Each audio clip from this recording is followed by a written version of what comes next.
Hey YouTube, Scott Off-Road, how you doing today? Well, we're trying a few things different. We're playing with the new GoPro 7, see how I like that.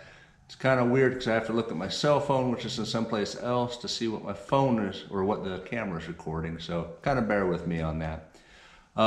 We got the Retevis ham radio installed in the Jeep today, so we're going to go through and show you what I got and why I got it, and then we'll kind of see what happens from there. All right, we're going to put this on pause. We'll start back up. Hold on. All right, well, we started off with a diamond antenna SG750, and I got this antenna because it was able to be folded over when the hood's up. And then we also got over here a HDM5M mount RS840 for antenna mount and wire or coax. And then of course we got the Retevis RT-95 radio. The Retevis came from Amazon, the antenna and everything else came from DX Engineering, and the camera of course is the GoPro. So let's go out to the Jeep and we'll walk you around that.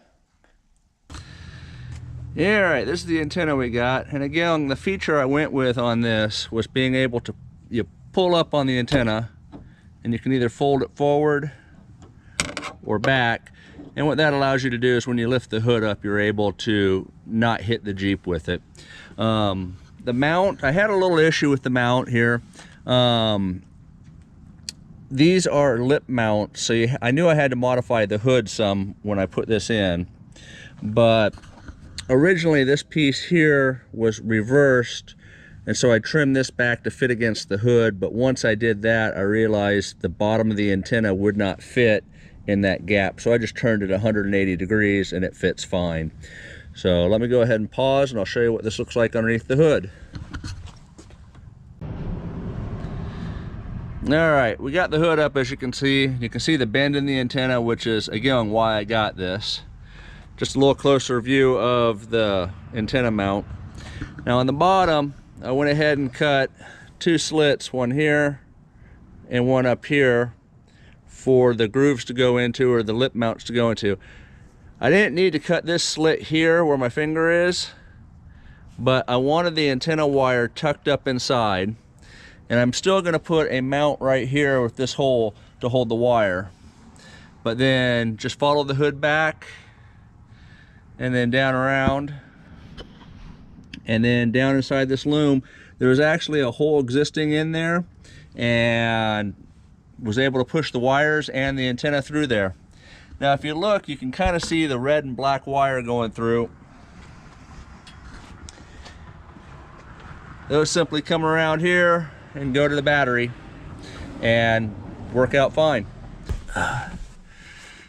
Now when we're in the Jeep, all the wires came in up underneath the firewall, which I don't know what you're looking at there, but then I ran them up along this channel around the top here and into the radio. And the radio here, again, is the Retevis 95. Seems to be a cute little radio. I don't know how well I'm gonna like it. Probably a good first radio. I did have to, this is where my CB originally mounted in the Jeep, and because of this now I mounted the CB towards the back behind my head.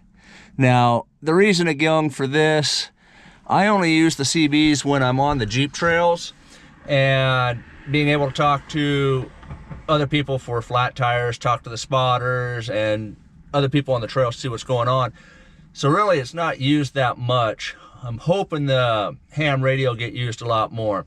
Again, it's not a review, it's just installed. This is how I did it, why I did it, or where I did it. A lot of where I found the information came from the internet, and I will post down the channel that I found that on, that the individual had already done a review of the radio in a Jeep TJ, and that's why I went with the antenna I did. That's why I went with the radio I did.